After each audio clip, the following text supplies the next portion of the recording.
وسراج العزيز العليم محمد الباقر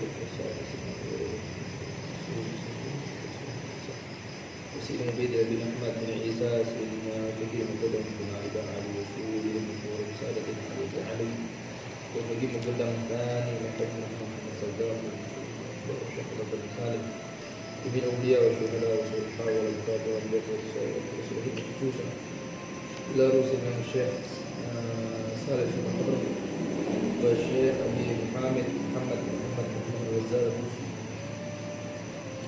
وبنية الشفاء الكامل عاجل الحديث زكي بن الوسيلة والأستاذ محمد لطفي شعيب وأبي أحمد بن شهاب بن سالم وكافي أسد محمد الثوار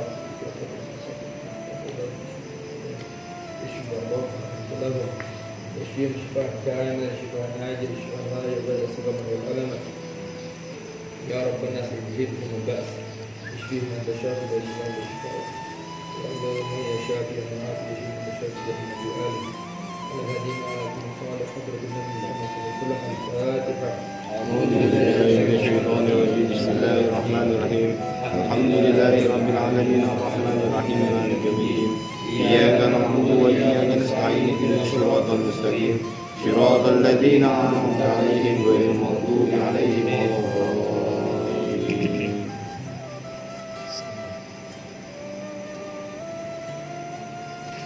بسم الله الرحمن الرحيم. بسم الله الحمد لله والصلاة والسلام على رسول الله سيدنا محمد بن عبد الله وعلى آله وصحبه ومن والاه ولا حول ولا قوة إلا بالله. سبحانك لا علم لنا إلا ما علمتنا إنك أنت العليم الحكيم. رب اشرح لي صدري ويسر لي أمري واحلل من لساني يفقهوا وانفعنا بما علمتنا وعلمنا بما ينفعنا وزدنا من برحمتك يا أرحم الراحمين. ومن تعلم تعليم وقال استغفار وذكر تذكير ونحو الاتباع والحث لك من استغفار برحمتك ورسوله وذات المبدا والدلاله اجر في مرضات وجوده سبحانه وتعالى.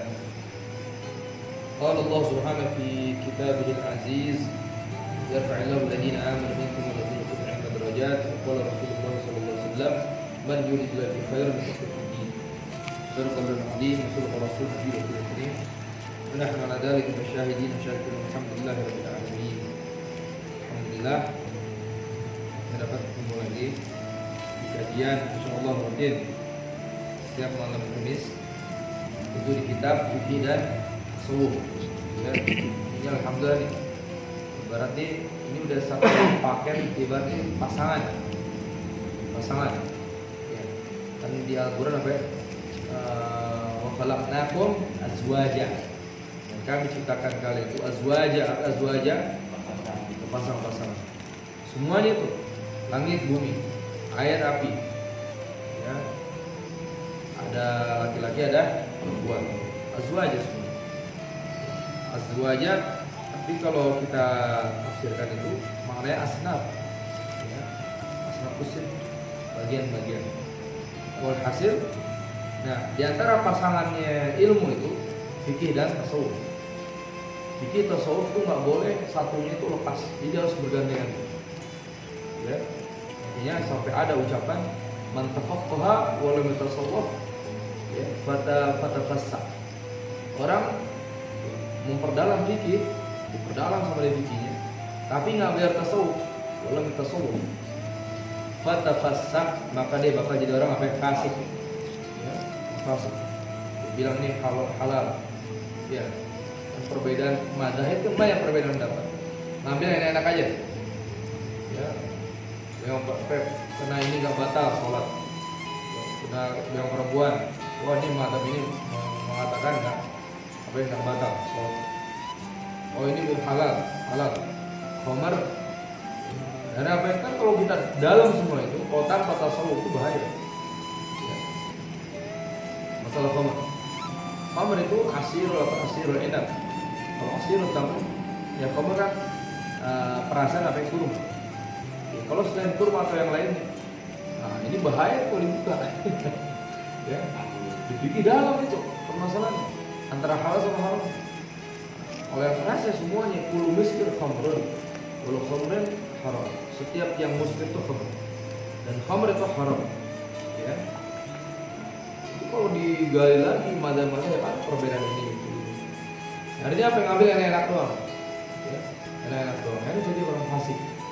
Artinya orang yang mendalami fikih tanpa memperdalam tasawuf, fatafassak, maka jadi orang yang fasik. Begitu juga ya. Man tasawwafa, orang mendalamkan ilmu tasawuf, wala yatafaqqah, dia nggak belajar fikih lagi, zikir mulu. Fatazandak, maka dia orang zindik. Apa zindik? Zindik tuh luarnya iman tapi dalamnya berkufur. Ya, dalamnya kufur. Ini kayak orang ya, dalam cerita ada kisah itu. Ada seorang ya, ahli ibadah, dia mau uzlah. Uzlah itu artinya menyendiri, khalwah. Dia menyendiri ibadah. Ngapain menyendiri ibadah? Di gunung. Tapi bawa apa? Bawa kambing. Buat apa itu kambing? Kata dia, itu kambing kalau saya lagi hasrat, itu kambing aja. Ya. Dia nggak tahu itu kambing itu hukumnya haram. Sementara halal dan haram, taunya di mana? Di fikih. Oke, dulu di zaman Rasul itu ilmu secara fikih itu nggak, ibarat tuh nggak ilmu fak khusus tuh, fan khusus tuh nggak ada. Jadi kalau di sana di apa? Di halago di masjid Rasul, di Masjidil Haram, ya, dulu itu ada halago tentang Al-Quran, ada halago bahas halal haram. Nah, halal haram ini maksudnya fikih. Ya. Di zaman Nabi itu ilmu apa? Ilmu halal dan haram, itu ilmu fikih. Nah, dia nggak bahas itu, dia ibadah aja, tapi di ibadah terus tanpa ada ilmu. Dia zindik, dia merasa ibadah padahal apa ya? Dia udah jauh dalam kekufuran. Ya. Kalau dikata mendingan mana? Orang ahli ibadah fasik, ya orang ahli ibadah alim, ya orang ahli ibadah apa namanya? Orang ahli fikih fasik. Orang ahli fikih ini paham agama fasik ya, sama orang alim tapi bodoh. Mendingan mana nih? Ya sebenarnya buruk semuanya. Tapi mendingan mana? Mendingan orang ahli fikih, orang ahli ilmu ahli agama dan dia fasik. Walaupun dosanya dia berlipat. Orang tahu ilmu, kalau dia nggak ngamal ilmunya, ya, melanggar, dosa dua, double. Ya, pertama dosa dia ngelakuin, kedua dosa dia nggak ngamalin ilmu. Tuh. Tapi kalau orang yang nggak tahu dosa satu. Tapi orang yang nggak tahu, dia buat kembali lagi susah. Artinya lebih afdal mana? Orang fasik tapi dia ahli fikih, sama orang ahli ibadah tapi dia bodoh. Jawabannya orang ahli fikih tapi dia fasik. Ya. Kenapa demikian? Ya. Ibarat nih yang ahli fikih ini kayak orang nih udah punya rumah, udah punya kunci. Jadi kapanpun dia mau masuk rumah, dia ada kuncinya. Dia mau tobat atau caranya. Tapi orang ahli ibadah bodoh. Dia ngerasa ibadah. Dia ngerasa ibadah tapi dia pada hakikatnya malah maksiat tuh. Makanya digambarkan tuh ketika di malam hari orang ahli ibadah bodoh lagi ibadah gitu. Sama orang fasik ahli fikih lagi minum khamr. Ya, itu kalau diuji. Yang ahli ibadah diuji misalkan apa? Di malam hari itu dia lagi ibadah sujud, tahu ada cahaya wangi cahayanya. Cahaya wangi, akhirnya apa? Cahaya tadi bilang apa? Misalkan apa siapa nih? Nah, itu siapa? Erik. Ya. Misalkan, wahai Erik, cahaya ini ngomong apa? Cukup bagimu ibadah. Kamu sudah dijamin masuk surga. Ya. Allah telah melihat dan telah menerima semua amal ibadahmu. Orang yang nggak tahu ilmu misalkan malam-malam dengar gituan, besoknya kira-kira ibadahnya nggak?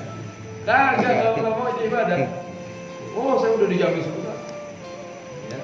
Tapi kalau orang ahli fikih lagi minum khamar, ibadah lagi lagi maksiat, ada cahaya kayak gitu. Hei, cukup bagi ibadah. Ya, khamar sudah dihalalkan untukmu.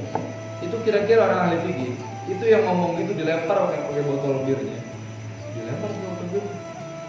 Ya, disitulah perbedaannya.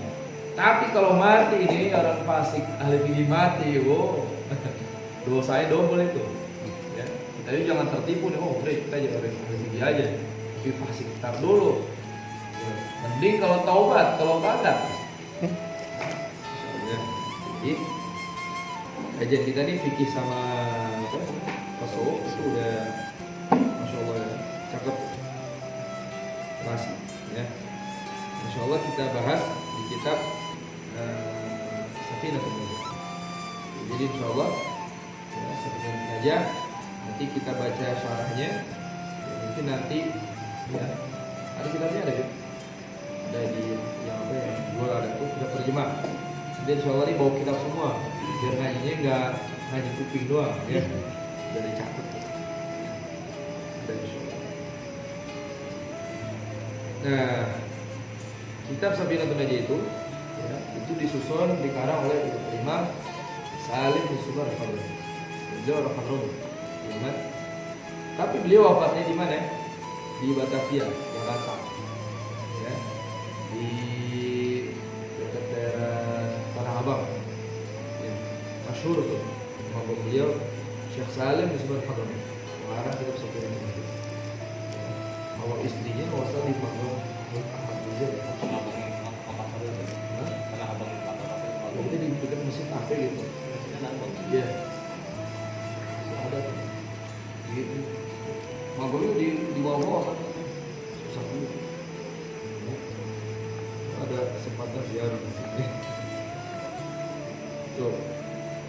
Insyaallah kita langsung aja buka dimahnya. Alhamdulillahirabbil alamin. Wassalatu wassalamu ala wabihi nasta'in ala umur din. Alhamdulillahirabbil alamin. Jadi semua rata-rata ya, memulai kitab itu para ulama-ulama kita pertama dimulai dengan bismillah. Kedua dengan hamdalah. Ketiga shalawat ala rasul. Ini tiga nih. Semua rata-rata ini. Bismillahirrahmanirrahim. Sallallahu alaihi wasallam. Kemudian apa? Shalawat ala Nabi Muhammad. Ya. Itu urutan ibaratnya udah apa namanya, hampir semuanya.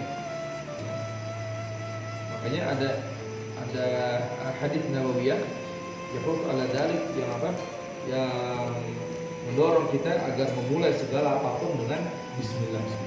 Jadi ada sabda Nabi, kullu amrin bibalin la yabda bismillahirrahmanirrahim fahuwa akbar. Setiap perkara yang baik ya, yang baik, yang positif, yang tidak dimulai perkara tersebut dengan bismillahirrahmanirrahim. Ya, mau sholat, mau ambil wudhu, mau kerja, mau naik motor, mau turun, mau masuk rumah, kan baik-baik semua tuh. Nah itu kalau nggak dimulai dengan bismillahirrahmanirrahim, fahuwa aqta, yang akhirnya terputus. Dalam riwayat abtar, dalam riwayat ajdam, maksudnya apa? Qalilul barakah, sedikit keberkahan. Walaupun ada, tapi apa sedikit. Tapi kalau dengan bismillah itu sempurna. Sempurna. Jadi semua apapun aktivitas itu dengan bismillah. Misalnya ada orang yang ngamalin bismillah terus. Ya suatu saat ini barang dia ini dibuang. Ya, barang dia dibuang sama orang. Akhirnya dengan dia bismillah, buka ini bismillah. Ada pas dia buka bismillah ada tuh bang. Ada udah dibuang barang. Ya. Itu usir daripada bismillah. Bismillah. Kedua alhamdulillah juga sama, ada hadis juga. Setiap perkara yang positif, yang baik, yang tidak dimulai dengan alhamdulillah, sama sedikit keberkahannya. Makanya muallif menggabung pertama bismillah, kedua alhamdulillah. Ya, akhirnya wabihi nasta'in, dan dengan Allah ya nasta'in kami minta pertolongan. Ini apa ya? Iyyaka na'budu wa iyyaka nasta'in. Nah, makanya iyyaka na'budu wa iyyaka nasta'in itu harus terus na'budu dulu wa nasta'in. Jangan minta mulu. Ya, ibadah jarang. Maka di Al-Qur'an apa? Iyyaka na'budu pertama. Kepadamu kami menyembah ibadah. Wa iyyaka, dan hanya kepadamu kami minta pertolongan. Ya, kalau kita minta tolong mulu sama Allah, ya Allah pengen ini, ibadah jarang. Ya, asal diuji bilang, oh saya kena ujian, ya, ibadah jarang. Ya, yang uji. Ya, maksudnya penelitian bilang tuh, orang yang namanya kena ujian itu orang yang ahli ibadah, bahasanya ujian. Ya, ini ibadah jarang, pas dapat musibah saya diuji. Yang namanya ujian itu sekolah dulu, sekolah kagak ujian. Apa gimana itu? Sekolah kagak tapi bilang mau saya diuji. Ahli ibadah dulu baru bilang uji pas. Ya, ngomongnya pas tuh. Dengan Allah atau kepada Allah kami minta pertolongan. Ala umur dunia wa din, atas segala perkara dunia dan akhirat, dunia dan agama. Ya.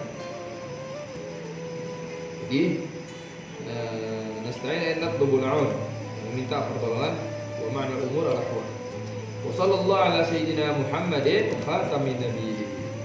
Salam bersalam bercurah kepada pemimpin kita Nabi Muhammad Rasulullah, khatamin nabiyyin, penutup para nabi. Ya. Dan di sini ada penjelasan nanti. Salawat dari Allah itu apa? Dari malaikat itu apa? Dari hamba itu apa? Ya. Wassalatu minallah, ya. Wassalatu minallah rahmah. Ya, wassalatu minallah rahmah. Ya, salawat dari Allah itu apa? Berupa rahmat. Wassalatu minal malaikat istighfar. Ketika malaikat bersolawat itu maknanya apa? Istighfar, minta pertolongan, minta apa? Ampunan, minta maghfirah. Wassalatu minal abad, dari hamba itu doa.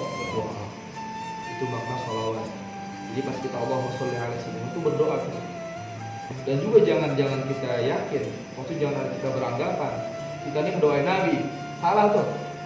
Ya, ada orang Islam mendoain Nabinya terus, biar Nabi selamat. Bukan. Salat dan salam itu salam. Ya, salam apa ya? Kayak ucapan salam ya, salam. Ya, bukan maksud mendoain Allahumma sholli alaihi wa Allahumma sholli wa sallim. Ya Allah selamatkanlah. Ya, bukan selamatkanlah, ucapkanlah salam. Ya, kepada Nabi. Ya, jadi kita nih minta kepada Allah, doa kepada Allah agar Allah apa ya, mengucapkan salawat dan salam kepada Nabi. Kan kita gini, Nabi, kita minta sama Allah agar bersolawat kepada Nabi. Kita minta sama doa kan, Nabi, Allah SWT salawat kepada Nabi berupa roh. Nabi itu ibarat apa ya? Ibarat di wadah tuh, udah penuh udah. Salawat dari semua orang, Nabi aja ibadahnya udah ya nggak ada ini udah. Nah, jadi apa yang kita harap dari salawat kita? Contoh kayak gini, ayat tempat wadahnya. Kita minta sama Allah agar bersolawat kepada Nabi. Ya Allah menurunkan rahmat kepada Nabi. Nabi dibayar rahmatnya penuh, luberan rahmatnya Nabi ini kita harap di sini. Jadi salawat kita itu apa? Kita juga. Kita Allah Nabi kita Allah Nabi kita. Itulah fungsi salawat. Bukan kita apa doain Nabi biar selamat. Bukan, dia udah selamat. Ya, jadi jangan salah paham di arti salawat. Salawat itu salam. Salam itu salamnya salam penghormatan. Tahiyah, salam penghormatan. Bukan kita doain Nabi. Ya. Sampai kita doain, kita butuh doain Nabi. Khatamin nabiyyin, dan juga apa penutup para nabi. Penutup para nabi rasul. Jadi nggak ada yang ngaku nabi, nggak ada, udah tutup. Habis sudah. Makanya para ulama menyatakan tuh, kenapa anak-anak nabi yang laki-laki itu wafat semua? Qasim, Abdullah wafat. Ya. Anak nabi 3 wafat. Ulama menyatakan apabila mereka hidup itu ya, bisa jadi nabi nanti. Nah, sementara Nabi Muhammad itu penutup para nabi. Makanya anak-anak laki-laki Nabi itu umurnya kecil-kecil, ada berapa bulan, setahun. Ibrahim kan, Ibrahim dari Maryam itu masih Abdullah sama Ibrahim. Yang kedua itu Thohir itu anak Nabi. Kan kalau di sini kan Thohir kan julukan dari Qasim Abdullah bahwa Thayyib Thohir. Jadi Abdullah ini dijulukan Thayyib sama Thayyib itu sama Thohir. Tapi dalam riwayat itu Thohir anaknya Nabi. Ada pendapat di 8 maksudnya. Itu pendapat teman. Yang kuatnya Thayyib sama Tahir ini julukannya Abdullah. Jadi, makanya akhir kaum tuh baca masyhur tuh. Qasim Abdullah wa huwa thayyibu wa tahirun bidayhi la yulaqab. Nah, khatamin nabi penutup para nabi. Jadi nggak ada lagi setelah nabi nggak ada. Ya. Ya.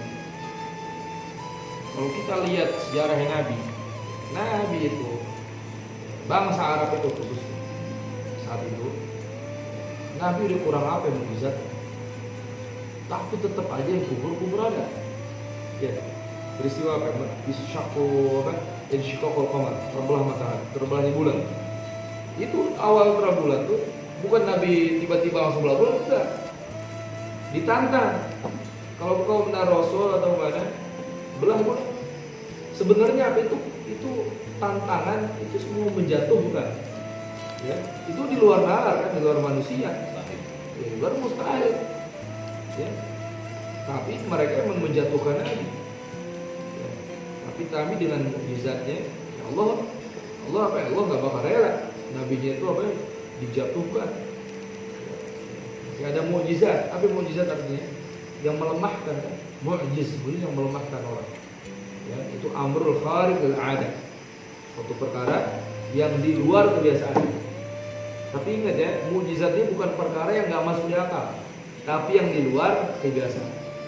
Ini biasa kayak gini, luar biasanya yang mukjizat. Ya, jadi bukan perkara yang di luar di luar nalar, bukan. Mukjizat itu perkara yang di luar kebiasaan. Ya, contohnya nih, kipas angin kan biasanya nempel kan.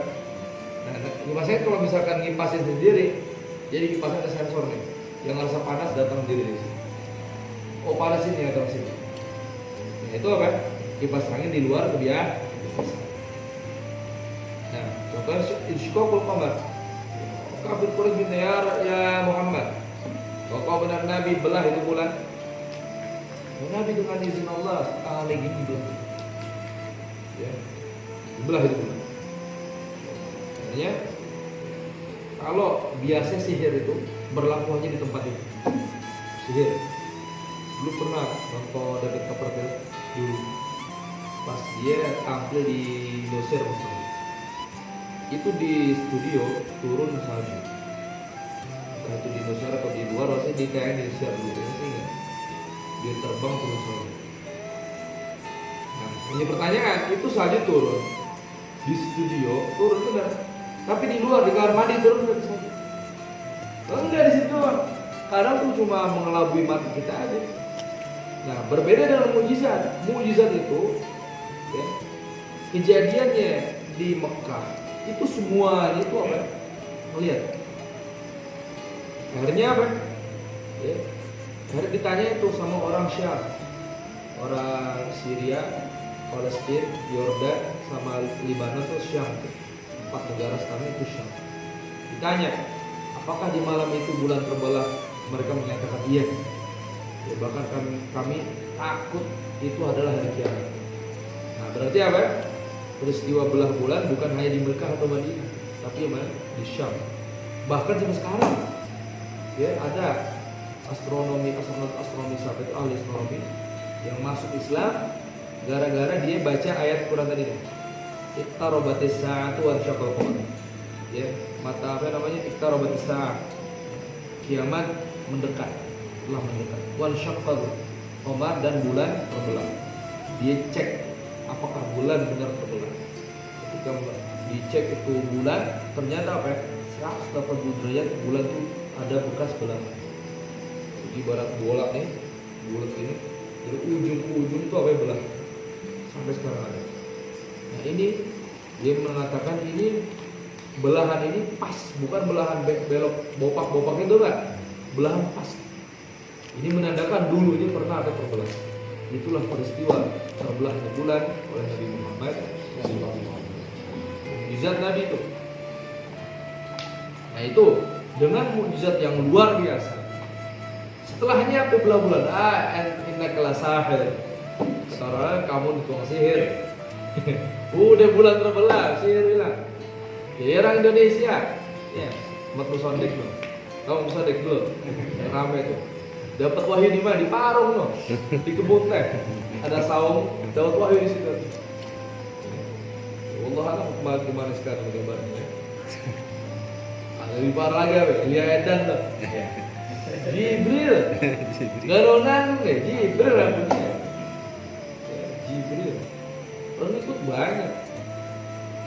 Orang Aceh dulu pas dia ke Monas kan. Dia pas 9999 masa. Ya. Dia ke Monas ngumpul sama pengikutnya. Apain ngumpul sama pengikutnya? Nunggu UFO. Ya gila. Ada yang mengikuti ada. Masih banyak. Makanya tanpa mukjizat diikutin. Makanya Nabi itu nggak turun di Indonesia. Nggak perlu mukjizat. Nggak perlu mukjizat. Nurut. Ya, hati lembut itu. Sengaja di sana di apa? Ya yang mendepankan logika. Ya. Makanya setelah masuk Islam, ya, makin apa? Makin kuat. Kenapa? Karena orang kritis. Di orang Arab itu kritis mereka. Nah, arti ini harus dibatasi sama otaknya pas lah. Makanya pas mereka mendapatkan yang pas, keimanan itu kuat. Ya. Tapi dalam itu semua tidak terlepas dari hidayah dari Allah Subhanahu. Khatamin nabiyyin. Ya, jadi Nabi Muhammad itu penutup para nabi. Nah sekarang siapa itu nabi? Ya, apakah bisa nabi perempuan? Dulu, ya. Wan nabi, khatamin nabiyyin. Wan nabiyyin jama' nabi. Wa insan hurun dzakar salim. Nabi itu definisinya insan, jelas manusia. Hurun, merdeka. Jadi bukan dari hamba sahaya. Zakarun, laki-laki. Salimun an munaffarin tab'an, yang selamat dari penyakit yang membuat orang berlari, jijik. Makanya cerita Nabi Ayub alaihissalam itu hampir 100% itu baik palsunya. Benar Nabi Ayub sakit, benar. Parah, benar parah. Tapi sakit Nabi Ayub ya tidak membuat orang dia jijik. Makanya kalau dulu di buku-buku tuh Nabi Ayub sakitnya ada belatung. Kalau mau ibadah belatung taruh lagi. Kalau saya ibadah belatung dilepas belatungnya, kalau mau saya ibadah belatung taruh lagi. Itu bodoh banget. Ya orang bodoh aja nggak bakal kayak gitu. Apalagi seorang nabi, rasul. Ini karangan Bani Israel nih. Makanya itu kisah-kisah Israiliyat namanya. Kisah Israiliyat itu kisah palsu semua itu. Ya, jadi intinya nabi sakit, benar. Tapi sakitnya nabi selamat dari yang dapat membuat orang tuh kabur, nggak jijik, nggak ada. Kalau nabi dijijikin, siapa yang mau umatnya kemana? Ya, nggak ada tuh. Tapi sakit nabi dahsyat. Jangankan nabi, wali aja. Imam Haddad tuh, Imam Haddad Al-Buratib. Beliau tuh pernah di malam hari tuh sakit demam yang parah demam. Itu dalam riwayat itu berapa lapis selimut beliau tuh masih kelihatan terasa panas. Berapa lapis, 6 sampai 7 lapis selimut tebal itu di atas taruh di tangan dada tuh masih kerasa panas. Terus panas apa ya? Tapi pas datang waktunya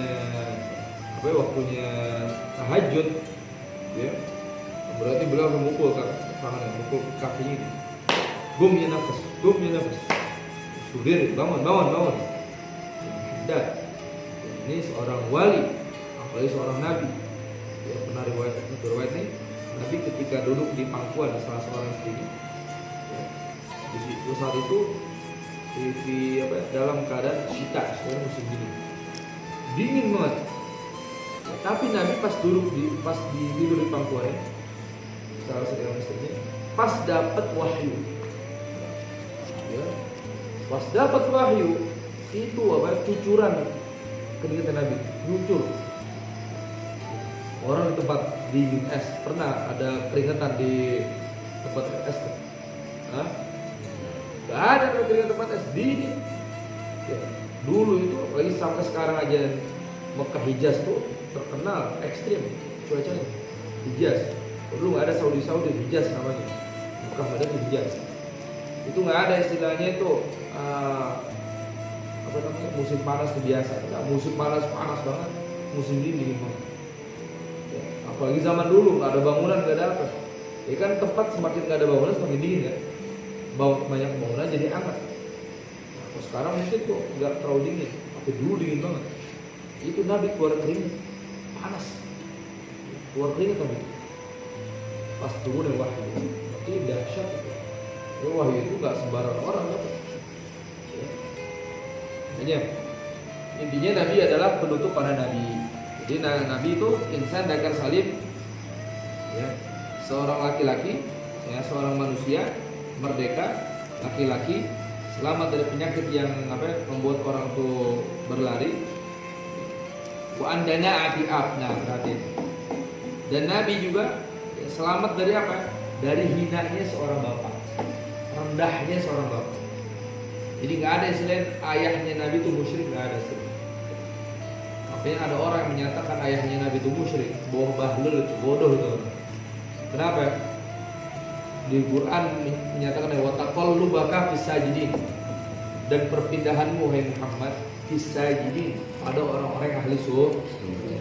Orang ahli sujud berarti orang musyrik kan? Arti musyrik itu menyekutukan Allah. Ya, orang ahli sujud berarti ada orang yang bertauhid kepada Allah. Berarti ayah-ayah Nabi sampai dari Nabi sampai Nabi Adam alaihissalam semuanya muslim. Dalam arti dia tidak menyekutukan Allah SWT.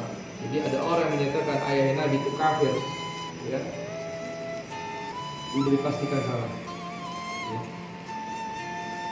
Jadi Nabi itu selamat dari hinanya seorang bapak dan khana ummi, dan hinanya seorang ibu. Jadi nggak ada istilahnya ibunya Nabi.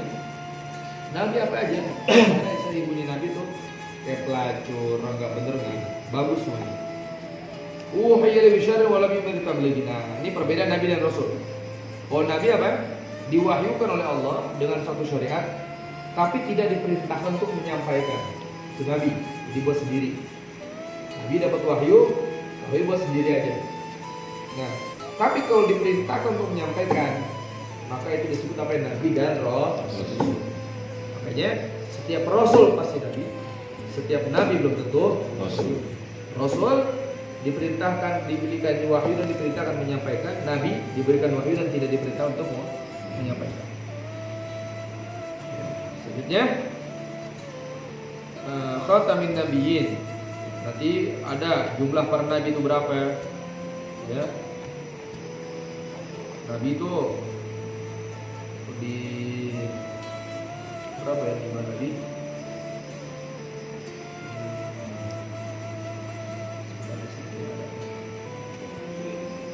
Kalau 313 itu Rasul, ya. Nabi itu ribuan, 20 berapa ribu gitu. Banyak Nabi itu. Tapi pendapat yang terkuatnya la ya'lam adadum illallah. Enggak ada yang tahu jumlah Nabi kecuali Allah. Ya.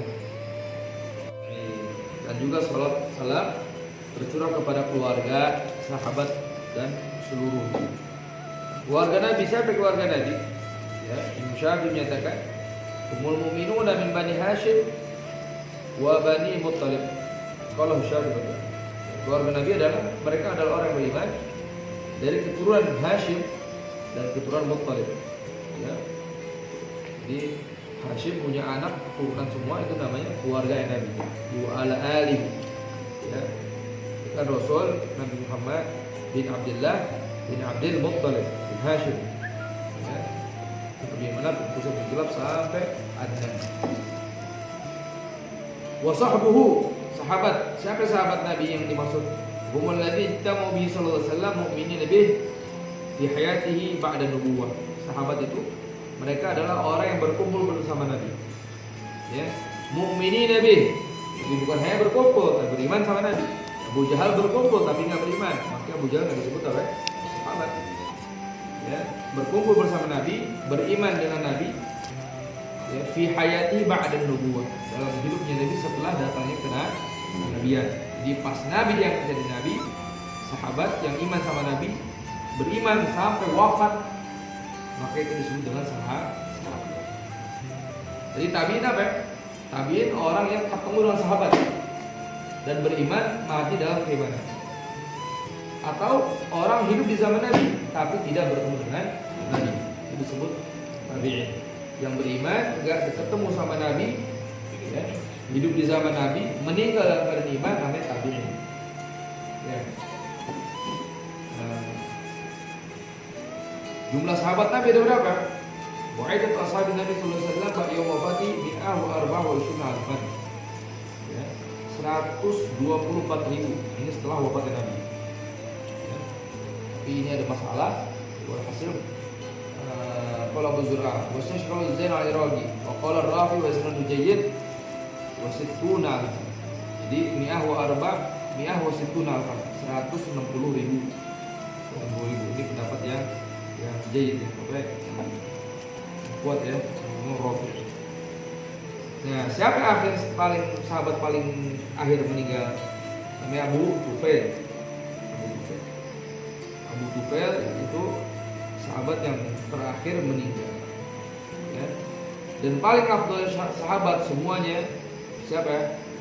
Ya, 10 yang mendapatkan kabar gembira dengan surga. Ya.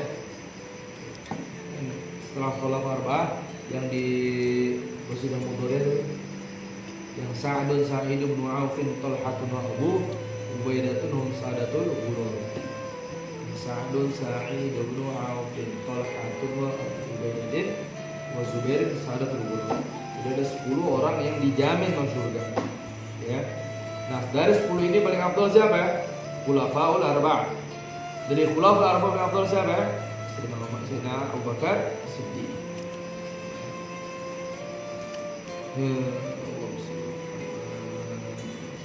Wala haula wala quwwata illa billahil aliyyil. Tidak ada daya upaya kecuali dengan Allah Subhanahu wa taala. Ya. Jadi baru faslun arkanul Islam khamsah. So nanti kita di kajian yang akan datang bahas pembahasan pertama yaitu tentang rukun Islam yang kelima. Sekarang nih mungkin kita anggap remeh nih rukun Islam, tapi coba tanya sama anak-anak SMP sekarang, ya anak SMP SMA yang di jalan tanya, itu Islam berapa rukun Islam? Banyak berapa? Ya, katanya al-madad fil masyhad. Jadi madad tuh, tujuh rahmat tuh tergantung apa ya? Tergantung kita melihatnya, pandangan kita. Maksudnya hati. Maksud tergantung kita lihat mandangnya gimana. Kalau kita lihat orang yang pakuan, orang yang kupingnya ngomong gede tuh, ya. Kalau orang lihat ini sampah masyarakat nih, ya udah dapat gitu doang. Tapi kalau kita lihat, misalkan dia orang Muslim, dia umat Nabi juga tuh. Dia juga perlu sholat, ya. Dia perlu sholawat. Dia juga harus apa? Dia harus ibadah. Dia juga begitu dibanggain sama Nabi. Nah kalau kita mandang seperti itu, yang Allah kasih juga bakal lebih lagi kepada kita. Ya. Jadi ya, rahmat Allah itu tergantung pandangan kita. Melihat orang-orang itu jangan kita ngomong ini sampah masyarakat. Ya. Doain. Siapa itu dalam doa kita dia berubah. Doain ya Allah kasih hidayah. Ya laisa minna man lam yahtam bi amri muslim falaysa minna. Yang enggak peduli dengan urusan orang muslim maka bukan golongan kami. Mereka qala radhiyallahu anhu wal imam Abu Hamid Muhammad Al-Ghazali Al-Tusi rahimahullah nafa'ana bid-dharain amin ila qawlihi